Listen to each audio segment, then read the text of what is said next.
여러분은 매일 아침 생리대를 200개씩이나 사가는 사람을 본다면 어떤 생각이 드시겠어요?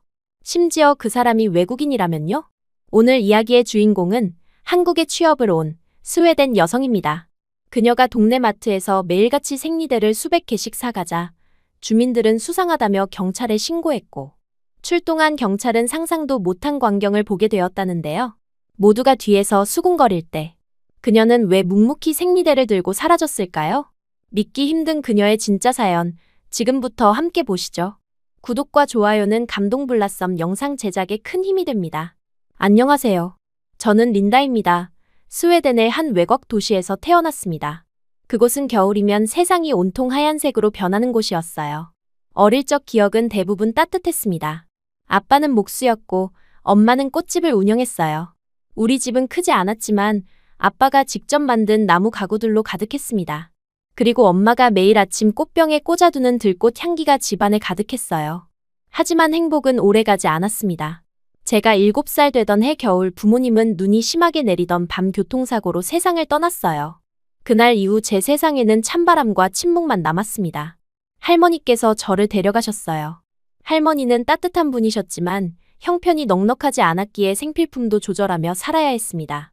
린다, 이건 내 새 학교 가방이야. 할머니는 중고가게에서 산 약간 낡은 가방을 건네시며 말씀하셨어요. 저는 그 가방이 싫지 않았습니다. 보라색 스티치가 있는 그 가방은 제 작은 친구가 되었어요. 학교에서 아이들이 새 가방을 자랑할 때마다 저는 조용히 제자리에 앉아 있었습니다. 부러웠지만 할머니에게 더 부담을 드리고 싶지 않았어요. 겨울은 특히 힘들었습니다. 할머니께서는 난방비를 아끼려고 집안의 보일러를 틀지 않으셨어요. 아니, 못 트셨어요. 저는 매일 밤 두꺼운 양말을 신고 담요 2개를 덮은 채 잠이 들었습니다. 가끔은 할머니가 옆에 누워 따뜻한 손으로 제 등을 쓰다듬어 주셨어요.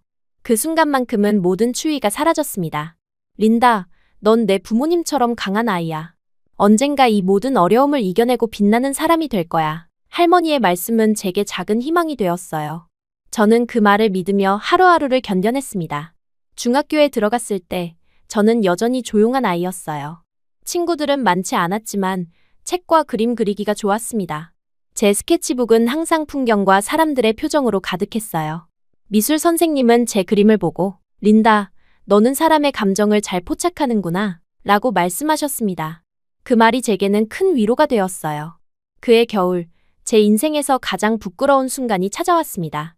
중학교 1학년, 눈이 내리던 어느 날이었어요. 학교를 마치고 버스 정류장으로 향하던 중 갑자기 하복부에 이상한 감각이 느껴졌습니다.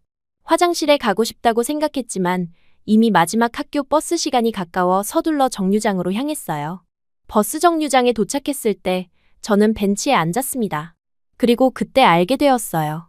제 치마에 선명하게 번진 붉은 얼룩을. 생리. 처음 경험하는 그것이 이렇게 찾아올 줄은 몰랐습니다. 할머니가 언젠가 이야기해 주셨지만 실제로 겪으니 너무 당황스러웠어요. 주변을 둘러보니 같은 학교 학생들이 몇 명 있었습니다. 한 여학생이 제 치마를 보더니 친구에게 귓속말을 했어요. 곧 킥킥거리며 수군대는 소리가 들렸습니다. 저기 봐, 저의 바지. 그들의 비웃음 소리가 제 귀에 들어왔어요. 얼굴이 화끈거리고 눈물이 났습니다. 저는 가방을 허리에 둘러 얼룩을 가리려 했지만 이미 늦었어요. 눈이 내리는 버스 정류장에서 저는 그저 벤치에 웅크려 울 수밖에 없었습니다.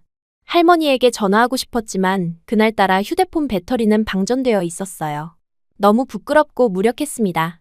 괜찮아요? 따뜻한 목소리에 고개를 들자 젊은 동양 여성이 제 앞에 서 있었어요. 그녀는 서툰 영어로 말을 걸었습니다. 저는 아무 말도 할 수 없었어요. 그저 눈물만 흘렀습니다. 그녀는 말없이 자신의 패딩을 벗어 제 어깨에 걸쳐 주었어요. 따뜻했습니다. 그리고 가방에서 작은 파우치를 꺼내 생리대와 물티슈를 건네주었어요. 화장실. 저기. 그녀는 근처 카페를 가리켰습니다. 저는 그 순간의 감사함을 어떻게 표현해야 할지 몰랐어요. 그저 고개를 끄덕이며 물티슈와 생리대를 받았습니다. 카페 화장실에서 상황을 정리한 후 저는 다시 버스 정류장으로 돌아왔어요. 그녀는 여전히 거기 서 있었습니다. 괜찮아요? 그녀가 다시 물었어요. 네. 정말 감사합니다. 저는 겨우 말을 꺼냈습니다. 첫 생리인가요? 그녀의 질문에 저는 부끄럽게 고개를 끄덕였어요. 걱정하지 마세요. 자연스러운 거예요. 저도 처음엔 무서웠어요. 그리고 이거. 그녀는 근처에서 사온 듯한 바지를 건네며 자신이 한국에서 왔다고 했습니다. 스웨덴에서 언어 연수 중이라고 했어요. 이름은 수진. 그녀는 버스가 올 때까지 저와 함께 기다렸습니다.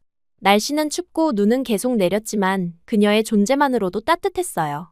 다음에는 가방에 여분의 생리대를 항상 가지고 다니세요. 그리고 이런 일이 생겨도 부끄러워하지 마세요.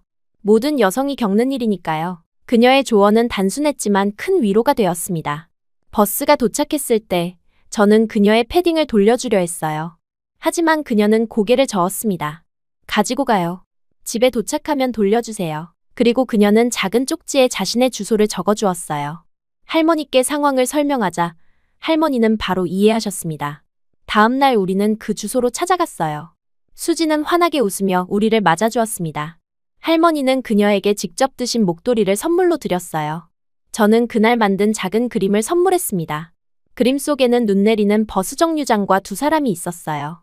수지는 곧 한국으로 돌아갔지만 그 짧은 만남은 제 마음 깊은 곳에 따뜻한 흔적을 남겼습니다. 그날 이후 저는 생각했어요. 나도 언젠가 누군가의 부끄러움에 이렇게 따뜻하게 다가갈 수 있을까? 그리고 막연히 한국이라는 나라가 마음속에 남았습니다. 고등학교에 올라가선 한국어를 독학하고 그림에만 몰두하며 3년을 보내고 졸업했습니다. 저는 디자인을 전공하기로 결심했어요. 할머니는 제 결정을 응원해 주셨습니다. 내 그림엔 언제나 따뜻함이 있어. 그걸 세상과 나누렴. 대학에서 그래픽 디자인을 공부하며 저는 점점 자신감을 갖게 되었어요. 그리고 문득 오래전 그 겨울날의 기억이 떠올랐습니다. 대학을 다니는 동안 알바를 하면서 돈을 악착같이 모았어요.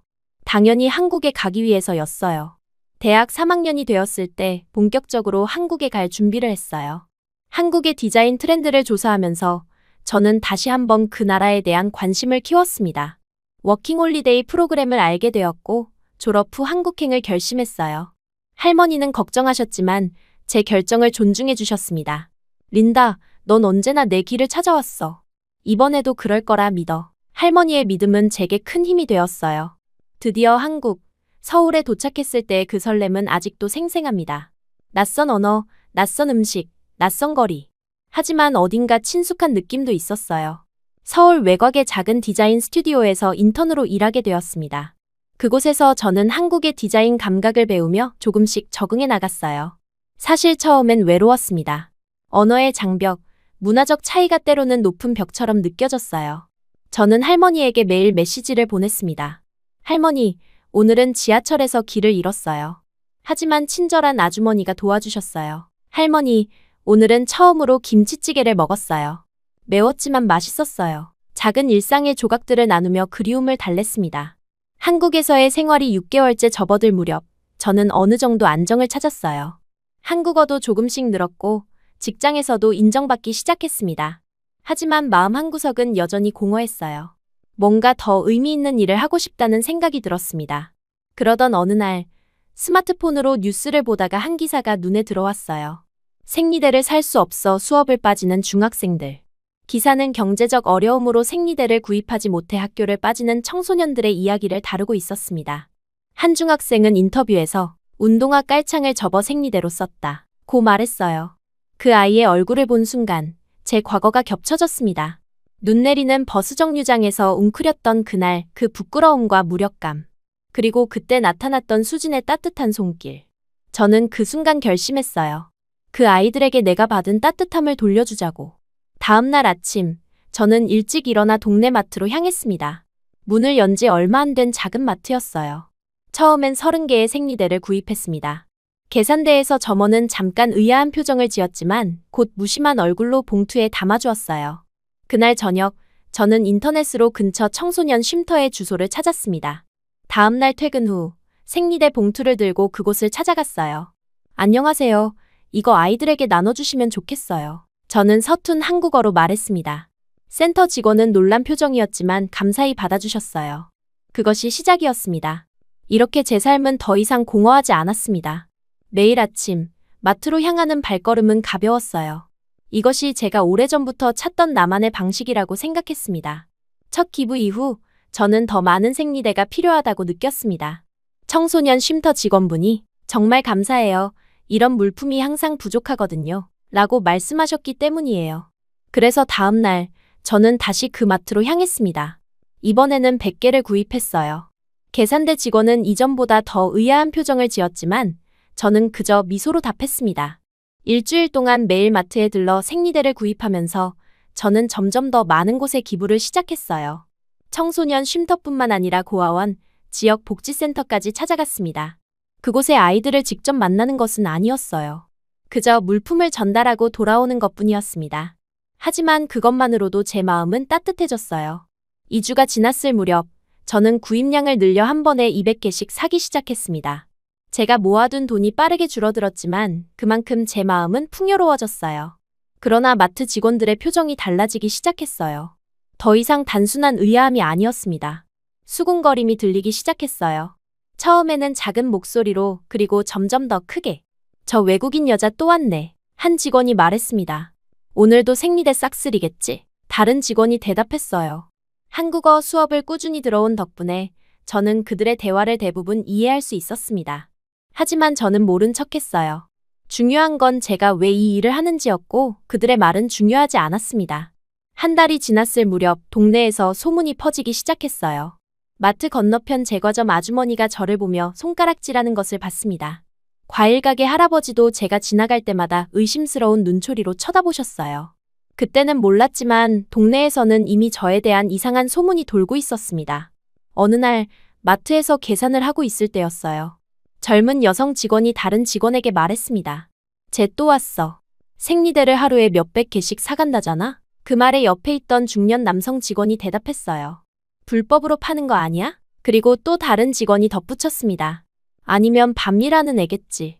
불려시처럼 생겼잖아. 불려시. 처음 들어보는 단어였어요. 나중에 찾아보니 생각이 가볍고 경박한 여자를 뜻하는 말이었습니다. 가슴이 아팠지만 표정 하나 바꾸지 않고 묵묵히 생리대를 봉투에 담았어요. 그들은 제가 한국어를 이해한다고 생각하지 않았습니다. 허연 피부에 머리 찰랑거리며 웃는 거 봐. 너무 가볍게 보여. 계산대 뒤에서 들려오는 말들이 계속되었어요. 저는 귀를 막고 싶었지만 그저 미소만 지으며 감사합니다 라고 말하고 마트를 나왔습니다. 그날 밤 저는 처음으로 제가 하는 일에 대해 의심했어요. 이렇게 계속해도 될까? 사람들이 나를 이상하게 생각하는데. 하지만 곧 마음을 다잡았습니다. 중요한 건 그 아이들이었어요. 제가 받았던 그 따뜻함을 전하는 것, 그것만이 중요했습니다. 다음 날부터 마트 직원들은 점점 더 대놓고 비웃기 시작했어요. 어머, 오늘은 좀 적게 사시는데. 한 직원이 옆에 직원에게 들으라는 식으로 말했습니다. 이 정도면 도매상 아니야? 다른 직원이 웃으며 덧붙였어요. 저는 여전히 미소만 지었습니다. 하지만 마음속으로는 조금씩 상처를 입고 있었어요. 한 달 반이 지났을 무렵 제 원룸 창고는 이미 다음 기부를 위한 생리대 상자들로 가득 찼습니다. 저는 매주 다른 시설을 방문하며 기부를 이어갔어요. 그곳의 직원들은 항상 감사하다며 저를 반겨주셨습니다. 그 순간만큼은 모든 비웃음과 수군거림이 잊혀졌어요. 하지만 동네에서의 시선은 점점 더 차가워졌습니다. 어느 날은 동네 슈퍼에서 우유를 사려는데 주인 아저씨가 저를 보며 다른 손님에게 말했어요. 저 외국인 여자 듣자 하니 생리대로 뭔가 수상한 짓을 한대. 그 손님도 저를 힐끔 보며 고개를 끄덕였습니다. 참을 수 없는 날도 있었어요. 한 번은 버스에서 내리는데 마트에서 본 직원이 친구와 함께 서 있었습니다. 그녀는 저를 보자마자 친구에게 속삭였어요. 저 여자야. 내가 말한 그 이상한 외국인. 그리고 둘 다 킥킥거리며 저를 쳐다봤습니다. 그날은 집에 돌아와 울었어요. 하지만 여전히 포기할 생각은 없었습니다. 제 작은 원룸에서 혼자 저녁을 먹으며 저는 할머니가 보고 싶었어요. 할머니라면 이런 상황에서 뭐라고 말씀하실까 생각했습니다. 아마도 린다, 내가 옳다고 생각하는 일을 해라. 다른 사람들의 말은 신경 쓰지 마. 라고 하셨을 거예요. 그 생각에 다시 힘을 얻었습니다. 결국 마트 사장이 직접 나서는 일이 벌어졌어요. 제가 평소처럼 생리대를 계산하고 있을 때 그가 계산대로 다가왔습니다. 손님, 잠시 말씀 좀 나눌 수 있을까요? 그의 표정은 딱딱했어요. 저는 고개를 끄덕였습니다. 사장실로 안내된 저는 의자에 앉았어요. 사장은 제 앞에 앉아 곧바로 물었습니다. 매일 이렇게 많은 생리대를 왜 구입하시는 건가요? 그의 목소리에는 의심이 가득했어요. 저는 진실을 말하기로 했습니다. 도움이 필요한 아이들에게 기부하고 있어요. 제 한국어는 서툴렀지만 최대한 정확하게 설명하려 노력했습니다. 하지만 사장의 표정은 변하지 않았어요. 증거가 있으신가요?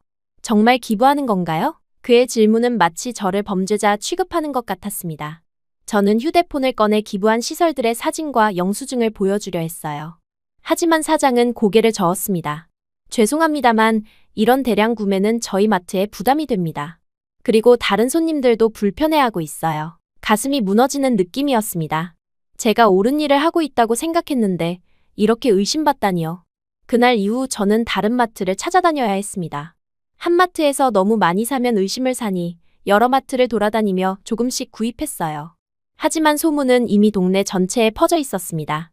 어디를 가든 수군거림이 따라다녔어요. 저기 봐, 그 이상한 외국인이야. 불법적인 거 확실해. 아니면 왜 그렇게 많이 사겠어? 경찰에 신고해야 하는 거 아니야? 그리고 그 말처럼 결국 누군가가 경찰에 신고했습니다. 그 마트 사장이었어요. 외국 여자애가 매일같이 생리대를 수백 개씩 사갑니다. 진짜 수상해요. 어느 금요일 저녁 퇴근하고 집에 돌아오니 현관 앞에 경찰이 서 있었습니다. 젊고 단정한 남성 경찰이었어요. 그의 표정은 무거웠습니다. 린다 씨인가요? 그가 물었어요. 네, 맞습니다. 저는 긴장된 목소리로 대답했습니다. 저는 여기 관할 경찰 도윤입니다. 잠시 이야기 좀 나눌 수 있을까요? 그의 말투는 공식적이고 딱딱했어요. 집 안으로 들어오시라고 했지만 그는 밖에서 이야기하자고 했습니다. 그래서 우리는 건물 앞 벤치에 앉았어요. 도윤 경찰은 서류를 꺼내며 단도직입적으로 말했습니다. 린다 씨, 최근 여러 마트에서 생리대를 대량 구매하셨죠? 유통 목적이신가요? 그의 눈빛에는 의심이 가득했어요. 아니요, 기부를 위해서예요. 저는 똑같은 설명을 반복했습니다. 영수증, 보관 장소 확인할 수 있을까요? 그가 요청했어요. 저는 고개를 끄덕이며 그를 제 원룸으로 안내했습니다. 문을 열자 작은 창고처럼 변해버린 제 원룸이 눈에 들어왔어요. 한쪽 벽면은 생리대 상자들로 가득했고 다른 한쪽에는 기부 일정과 장소가 적힌 달력이 붙어 있었습니다. 도윤 경찰의 표정이 미묘하게 변했어요. 이걸 다 기부하신다고요? 그의 목소리에 의심이 줄어든 것 같았습니다. 네, 이쪽을 보세요. 저는 그를 책상으로 안내했어요. 책상 위에는 상자마다 붙일 손편지들이 있었습니다. 당신은 혼자가 아니에요. 부끄러워하지 마세요. 함께 힘내요 같은 짧은 문구들이었어요. 그리고 서랍에서 기록장을 꺼냈습니다. 날짜별로 정리된 기부 내역, 고아원 주소, 전달자 서명까지 빠짐없이 적혀 있었어요. 도윤 경찰은 말없이 제 손에서 기록장을 받아들였습니다. 그는 몇 장을 넘기며 자세히 살펴봤어요. 그의 표정이 점점 변해갔습니다. 딱딱했던 눈빛이 점차 부드러워졌어요. 몇 분의 침묵 후 그가 결국 숨을 한번 내쉬었습니다. 죄송합니다. 린다 씨. 그 한마디에 담긴 감정이 얼마나 무거운지 느껴졌어요. 괜찮습니다. 다들 그렇게 생각하니까요. 저는 작게 미소 지었습니다. 아닙니다. 제가 무슨 말을 해야 할지 모르겠어요. 그가 그렇게 말하며 고개를 숙였어요. 그 순간 그의 눈에서 진심이 보였습니다. 부끄러움, 후회, 그리고 존경. 사실 처음에는 저도 이렇게 오해받을 줄 몰랐어요. 저는 솔직하게 말했습니다. 그냥 도움이 필요한 아이들에게 작은 도움을 주고 싶었을 뿐인데. 도윤 경찰은 자리에서 일어나 제 기록장을 돌려주었어요. 정말 대단하십니다. 이런 일을. 외국인으로서 그것도 이런 오해를 받으면서까지. 그의 목소리에는 진심 어린 감탄이 묻어났습니다. 그냥 제가 받았던 도움을 돌려주고 싶었어요. 저는 창문 밖을 바라보며 말했습니다. 그리고 문득 오래전 눈 내리던 버스정류장의 기억이 떠올랐어요. 도윤 경찰은 자신의 명함을 건네며 말했습니다. 앞으로 혹시 문제가 생기면 저에게 연락 주세요. 그리고 정말 죄송합니다. 이런 오해를 받게 해서. 그가 떠난 후 저는 오랫동안 창가에 서 있었어요. 바깥은 어둑해지고 있었지만 마음은 오히려 밝아지는 느낌이었습니다. 드디어 누군가가 제 진심을 알아봐 주었어요. 경찰이 그날 밤 마트 사장을 찾아가 이 모든 사실을 전했다는 것을 나중에 알게 되었습니다. 마트 사장은 굳은 얼굴로 앉아 아무 말도 하지 못했다고 해요. 모든 것이 오해였다는 사실이 그를 당황스럽게 했을 테죠. 다음 날 아침, 평소처럼 마트로 향했습니다. 사실 다른 마트를 찾아볼까 고민했지만 이미 이 동네에 익숙해졌고 새로운 곳에서 또다시 의심의 눈초리를 받고 싶지 않았어요. 마트 문을 열고 들어서자마자 분위기가 달라진 것을 느꼈습니다. 직원들의 눈빛이 어제와는 달랐어요. 그리고 계산대 뒤에서 사장이 저를 바라보고 있었습니다. 저는 평소처럼 생리대 코너로 향했어요. 200개를 장바구니에 담고 계산대로 갔습니다. 사장은 조용히 계산대 뒤에서 나와 저를 불렀어요. 린다 씨. 그의 목소리는 낮고 떨렸습니다. 저는 고개를 들어 그를 바라봤어요. 그의 눈에는 어제와는 전혀 다른 감정이 담겨 있었습니다. 죄송합니다. 너무 미안합니다. 제가 잘 알지도 못하고 사람들 말만 듣고 그런 눈으로 봤어요. 말끝이 떨렸어요. 저는 어떻게 반응해야 할지 몰랐습니다. 그저 괜찮습니다. 라고 짧게 대답했어요. 그는 계산대 밑에서 생리대가 가득 든 박스를 꺼내 건넸습니다. 제 사비로 준비했습니다. 저도 작은 도움이라도 드리고 싶습니다. 그 순간 가슴이 뭉클해졌어요.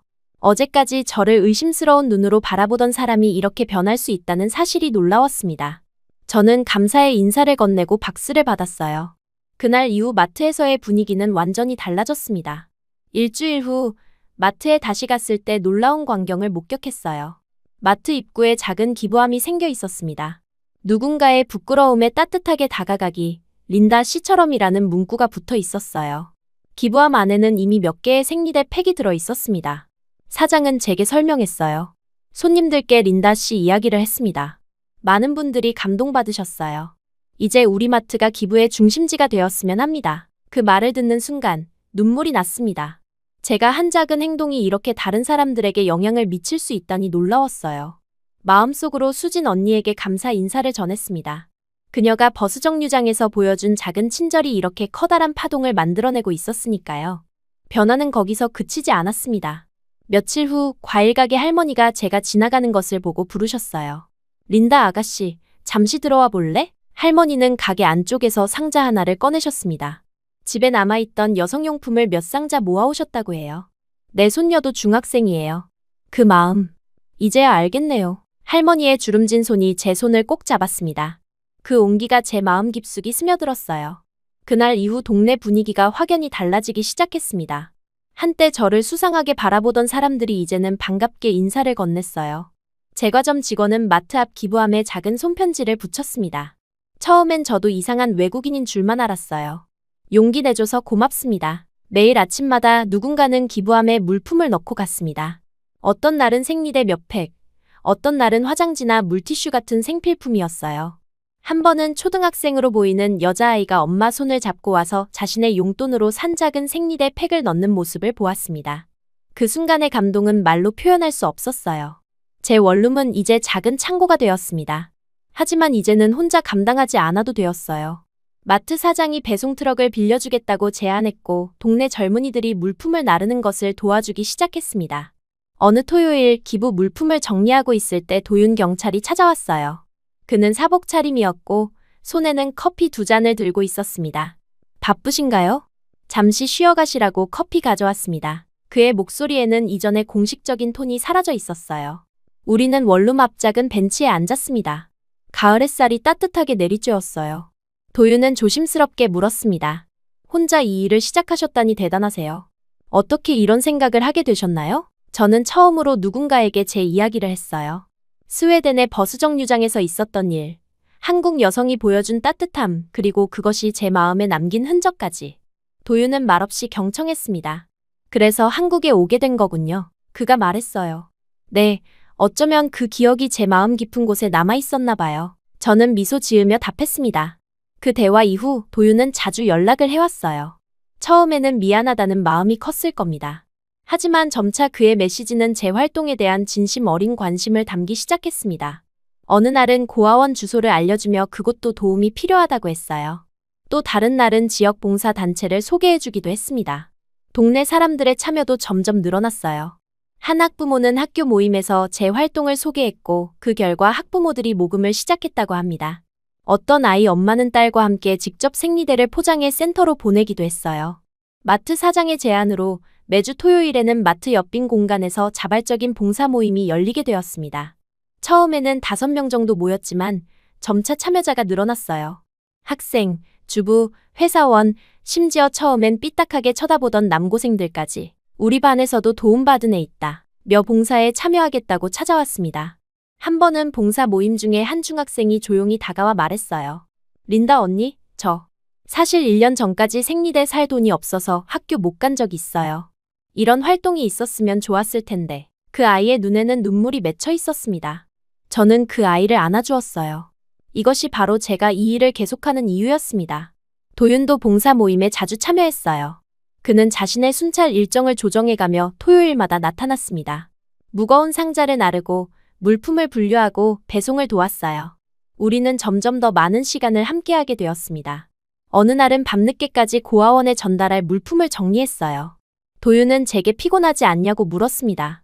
저는 이런 일을 할 때가 가장 행복하다고 대답했어요. 그는 잠시 저를 바라보더니 문득 말했습니다. 린다 씨는 정말 특별한 사람이에요. 그 말에 가슴이 두근거렸지만 저는 그저 미소로 답했습니다. 우리의 관계는 그렇게 조금씩 가까워져 갔어요. 봉사 활동이 본격화되면서 도움의 범위도 넓어졌습니다. 생리대뿐만 아니라 여성 청소년들에게 필요한 다양한 물품을 지원하기 시작했어요. 속옷, 양말, 겨울 목도리까지. 한 번은 학용품을 요청하는 센터가 있어서 지역 문방구와 협력하여 필요한 물품을 모았습니다. 변화는 제가 살고 있는 동네를 넘어 주변 지역으로도 퍼져나갔어요. 인근 동네 마트 주인이 찾아와 같은 활동을 시작하고 싶다며 조언을 구하기도 했습니다. 지역 신문에서 취재 요청이 오기도 했어요. 하지만 저는 언제나 그랬듯 조용히 일하는 것을 선호했습니다. 중요한 건 제가 아니라 도움이 필요한 아이들이었으니까요. 한 번은 기부 물품을 전달하러 간 청소년 센터에서 감동적인 일이 있었어요. 센터 선생님이 아이들이 직접 쓴 감사 편지를 전해주셨습니다. 15통의 편지에는 각기 다른 필체로 감사의 마음이 담겨 있었어요. 한 아이는 처음으로 내가 혼자가 아니라고 느꼈어요. 라고 썼고 다른 아이는 이제 학교에 갈 수 있게 되어 정말 기뻐요. 라고 했습니다. 그 편지들을 읽으며 저는 눈물을 흘렸어요. 제가 받았던 그 작은 친절이 이렇게 많은 아이들에게 전해지고 있다는 사실이 너무 감격스러웠습니다. 그날 밤 할머니에게 긴 메시지를 보냈어요. 제가 한국에서 찾은 행복과 보람에 대해 말씀드렸습니다. 시간이 흐르면서 한때 저를 부려시라고 부르던 사람들마저 변했어요. 한 번은 과일가게 앞을 지나가는데 예전에 저를 뒤에서 수군거리던 아주머니들이 반갑게 인사를 건넸습니다. 린다 씨, 오늘은 과일 좀 가져가세요. 오늘도 고마워요. 그들의 눈빛에는 더 이상 의심이 없었습니다. 대신 존경과 따뜻함이 담겨 있었어요. 어느 날 도윤이 제안했습니다. 이번 주 토요일에는 제가 특별한 곳을 소개해드리고 싶어요. 그는 미소를 지으며 말했어요. 저는 호기심에 고개를 끄덕였습니다. 토요일 오후 도윤은 저를 도시 외곽의 한 건물로 데려갔어요. 그곳은 오래된 창고를 개조한 공간이었습니다. 문을 열자 예상치 못한 광경이 펼쳐졌어요. 넓은 공간에 수십 명의 사람들이 모여 있었고 린다의 친구들이라고 쓰인 현수막이 걸려 있었습니다. 도윤이 설명해 주었어요. 지역 봉사단체와 협력하여 더 체계적인 지원 시스템을 만들기 위한 모임이라고 했습니다. 그곳에는 제가 알던 마트 사장, 과일가게 할머니뿐만 아니라 처음 보는 많은 사람들이 있었어요. 그들은 모두 제 이야기를 듣고 감동받아 참여했다고 합니다. 그날의 기억은 아직도 생생합니다. 낯선 나라에서 시작한 작은 행동이 이렇게 많은 사람들의 마음을 움직일 수 있다는 사실이 놀라웠어요. 모임이 끝난 후 도윤과 함께 걸으며 저는 가슴이 따뜻해지는 것을 느꼈습니다. 린다 씨 덕분에 제 시선도 많이 바뀌었어요. 도윤이 조용히 말했습니다. 경찰로서 늘 의심부터 하던 제가 이제는 사람들의 선한 의도를 먼저 보게 되었어요. 저는 미소 지으며 대답했어요. 저도 많이 배웠어요. 처음엔 모든 사람들이 저를 오해한다고 생각했지만 이제는 진심은 결국 전해진다는 걸 알게 되었습니다. 우리는 그렇게 나란히 걸으며 별이 빛나는 하늘을 바라봤어요. 생리대 박스를 함께 나르고 봉사활동을 함께하며 우리 사이에는 특별한 감정이 자라나고 있었습니다. 그것은 아직 말로 표현되지 않았지만 우리 둘 다 느끼고 있었어요. 그날 밤 집으로 돌아오는 길에 저는 생각했습니다. 진심은 결국 전염된다고. 수진이 보여준 작은 친절이 제게 전해졌고 제가 시작한 작은 행동이 이제는 수많은 사람들에게 퍼져나가고 있었어요. 그리고 그 과정에서 저는 예상치 못한 선물을 받았습니다. 바로 도윤이라는 사람과의 만남이었어요. 린다의 친구들, 모임이 시작된 지 한 달이 지났습니다. 매주 토요일마다 더 많은 사람들이 모여들었고 봉사활동의 범위도 넓어졌어요. 이제는 생리대뿐만 아니라 청소년들을 위한 다양한 지원 프로그램이 생겨났습니다. 학업 멘토링, 심리상담, 진로 지도까지. 저는 이 모든 변화가 믿기지 않았어요. 도윤과의 관계도 자연스럽게 깊어져 갔습니다. 그는 자신의 휴일마다 저와 함께 봉사활동에 참여했어요. 무거운 상자를 나르고 물품을 분류하고 배송을 도왔습니다. 우리는 많은 이야기를 나누었어요. 그의 어린 시절, 경찰이 된 이유, 그리고 앞으로의 꿈까지. 어느 날 도윤이 제안했습니다. 이번 주말에는 특별한 곳에 가보는 게 어떨까요? 그의 목소리에는 설렘이 묻어 있었어요. 저는 호기심에 고개를 끄덕였습니다. 주말이 되자 도윤은 저를 도시 외곽의 한 고아원으로 데려갔어요. 그곳은 우리가 정기적으로 물품을 기부하던 곳 중 하나였습니다. 하지만 이번에는 단순한 기부가 아니었어요. 도윤은 아이들과 함께하는 특별한 프로그램을 준비했다고 했습니다. 오늘은 아이들과 함께 종이접기를 할 거예요. 제가 어릴 때 가장 좋아하던 활동이었거든요. 도윤의 말에 저는 미소 지었어요. 그가 이런 섬세한 면모를 가지고 있다니 놀라웠습니다. 우리는 고아원에 도착했어요. 아이들은 이미 활동실에 모여 있었습니다. 도윤이 준비한 색종이와 풀, 가위를 꺼내자 아이들의 눈이 반짝였어요. 그는 먼저 종이약 접는 방법을 보여주었습니다. 아이들은 호기심 가득한 눈으로 그의 손길을 따라했어요. 저는 옆에서 아이들을 도우며 행복을 느꼈습니다. 도윤이 이렇게 아이들과 자연스럽게 어울리는 모습이 너무 좋았어요. 그의 따뜻한 미소, 인내심 있는 설명, 아이들을 대하는 진심 어린 태도. 그날 저는 도윤을 새롭게 보게 되었습니다. 활동이 끝나갈 무렵 한 여자아이가 저에게 다가왔어요. 린다 언니, 이거 줄게요. 그 아이는 작은 종이 하트를 건넸습니다. 하트 위에는 서툰 글씨로 고마워요라고 적혀 있었어요. 저는 그 아이를 안아주며 감사의 마음을 전했습니다. 활동이 모두 끝나고 저와 도윤은 아이들의 손을 흔들며 작별 인사를 했어요. 아이들은 언제 다시 올 거냐고 물었고 도윤은 곧 다시 오겠다고 약속했습니다. 그리고 우리는 함께 고아원을 나왔어요. 밖은 이미 어두워지고 있었습니다. 가을의 선선한 바람이 불었어요. 도윤은 저를 근처 공원으로 안내했습니다. 우리는 벤치에 앉아 하늘을 바라봤어요. 별들이 하나둘 보이기 시작했습니다. 오늘 즐거우셨어요? 도윤이 물었어요. 네, 정말 좋았어요. 도윤 씨가 아이들과 잘 어울리는 모습이 인상적이었습니다. 저는 진심으로 대답했어요. 잠시 침묵이 흘렀습니다. 그때 도윤이 조용히 제 손을 잡았어요. 그의 손은 따뜻했고 약간 떨리고 있었습니다. 린다 씨, 그가 말했어요. 제가 하고 싶은 말이 있어요. 저는 그를 바라봤습니다. 그의 눈에는 진심이 담겨 있었어요. 린다 씨를 처음 만났을 때 저는 의심부터 했어요. 그게 제 직업이니까요. 그가 작게 웃었습니다. 하지만 린다 씨를 알아가면서 제 시선이 완전히 바뀌었어요. 당신처럼 조용히 누군가를 위해 큰돈을 쓰는 사람을 처음 봤어요. 자신의 이익보다 타인의 행복을 먼저 생각하는 모습에 깊은 감동을 받았습니다. 그의 말에 가슴이 뭉클해졌어요. 저는 말없이 그의 손을 마주 잡았습니다. 린다 씨, 존경합니다. 그리고 좋아합니다. 그의 목소리는 진심을 담고 있었어요. 제 마음속에서 무언가가 따뜻하게 피어올랐습니다. 저는 미소 지으며 대답했어요. 저도요. 사실은 당신한테 처음엔 무서웠어요. 경찰로 처음 나타났을 때 우리는 서로를 바라보며 웃었습니다. 그리고 도윤은 조심스럽게 저에게 다가와 키스했어요. 그 순간 모든 것이 완벽하게 느껴졌습니다. 그날 이후 우리는 공식적으로 연인 관계가 되었어요. 도윤은 자주 제 원룸을 방문했고 우리는 함께 요리를 하고 영화를 보고 봉사활동을 계획했습니다. 그는 한국 문화와 언어를 더 깊이 이해할 수 있도록 도와주었어요. 저는 그에게 스웨덴의 이야기, 할머니와의 추억 그리고 제 꿈에 대해 이야기했습니다. 우리의 관계는 자연스럽게 흘러갔어요. 서로를 존중하고 서로의 가치관을 이해하며 함께 성장해 나갔습니다. 도윤은 제가 한국에서 느끼는 외로움을 달래주었고 저는 그에게 새로운 시각을 제공했어요. 3개월이 지났을 무렵 도윤은 저를 한강 공원으로 데려갔습니다. 해가 지고 있었고 강물은 황금빛으로 물들어 있었어요. 우리는 잔디밭에 앉아 도시락을 먹었습니다. 도윤이 직접 준비한 김밥과 과일 그리고 작은 케이크까지. 식사를 마친 후 도윤은 주머니에서 작은 상자를 꺼냈어요. 그리고 무릎을 꿇었습니다. 린다, 당신을 만난 것은 제 인생에서 가장 큰 행운이었어요. 당신의 따뜻함, 용기 그리고 진심에 매일 감동받고 있습니다. 함께 걸어가고 싶어요. 앞으로의 모든 순간을. 결혼해 주시겠어요? 눈물이 제 눈가에 맺혔어요.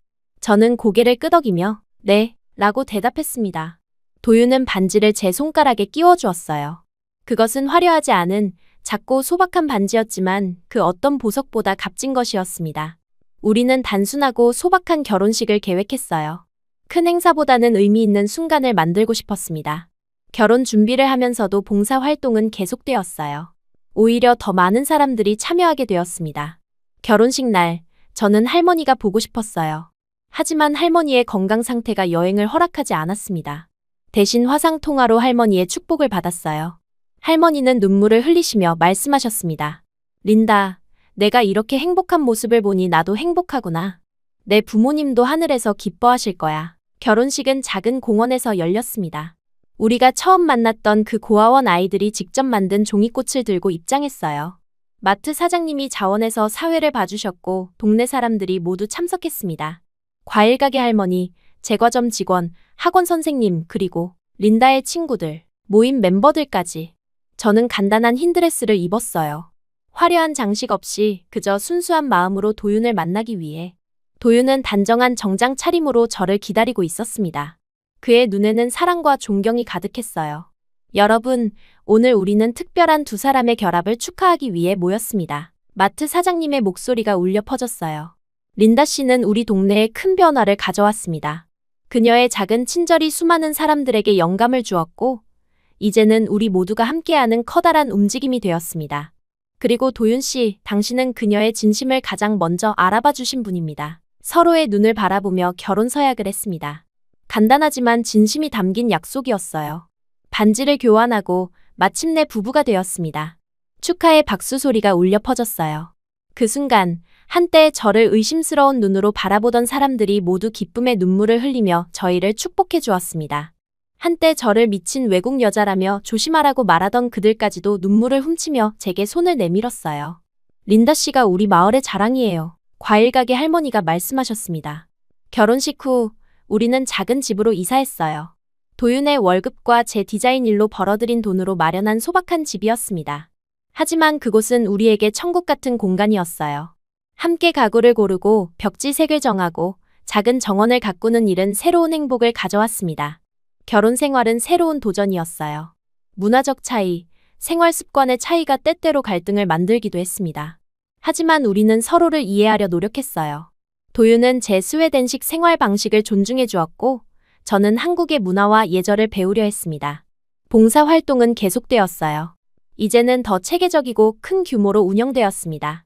린다의 친구들, 은 공식 비영리 단체로 등록되었고, 지역 기업들의 후원도 받게 되었어요. 처음 시작했던 생리대 지원 사업은 이제 청소년 복지 전반으로 확장되었습니다. 한 달에 한 번 우리 집에서는 봉사자들을 위한 모임이 열렸어요. 도윤은 맛있는 요리를 준비했고 저는 따뜻한 분위기를 만들었습니다. 그 모임에서 새로운 아이디어가 나오고 더 많은 사람들이 참여하게 되었어요. 도윤은 지역 파출소에서 가장 따뜻한 경찰로 불리게 되었습니다. 그는 청소년 범죄 예방 프로그램을 시작했고 위기 청소년들에게 멘토링을 제공했어요. 우리의 활동이 시너지를 이루어 더 큰 변화를 만들어내기 시작했습니다. 저는 한국 국적 취득을 준비하기 시작했어요. 이제 이곳이 제 새로운 고향이라고 느꼈기 때문입니다. 언어 시험, 문화 시험을 준비하면서 더 깊이 한국을 이해하게 되었어요. 도윤은 매일 밤 저와 함께 한국어를 공부했고 역사와 문화에 대해 설명해 주었습니다. 결혼 1주년이 되던 날 도윤은 특별한 선물을 준비했어요. 그것은 스웨덴에서 할머니를 모셔오는 비행기 티켓이었습니다. 할머니의 건강이 좋아져서 여행이 가능해졌다는 소식을 들은 도윤이 몰래 준비한 깜짝 선물이었어요. 할머니가 한국에 오셨을 때 저는 정말 행복했습니다. 할머니는 도윤을 만나고 우리의 삶을 직접 보시면서 안심하셨어요. 내가 이렇게 행복하고 의미 있는 일을 하는 모습을 보니 정말 자랑스럽구나. 할머니의 말씀이 제 가슴을 따뜻하게 했습니다. 할머니는 한 달간 머무르시면서 한국 문화를 경험하셨어요. 김치 담그기도 배우시고 한복도 입어보셨습니다. 도윤의 부모님과도 만나셨는데 언어는 통하지 않았지만 마음으로 서로를 이해하는 모습이 인상적이었어요. 가끔 우리가 처음 만난 이야기가 화제에 오를 때면 도윤은 장난스럽게 말합니다. 내가 그때 신고 안 했으면 어쩔 뻔했어? 그러면 저는 웃으며 대답해요.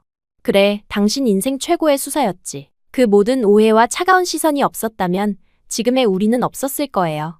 인생은 때로 가장 예상치 못한 방식으로 움직입니다. 버스 정류장에서 한 여성의 작은 친절이 제 인생을 바꿨고 그 변화가 다시 수많은 사람들의 삶에 영향을 미쳤어요. 지금 저는 한국의 시민으로 그리고 아내로 살아가고 있습니다. 여전히 아이들을 위해 봉사를 이어가고 있어요. 그리고 앞으로도 계속해서 누군가의 조용한 눈물에 가장 먼저 다가가고 싶습니다.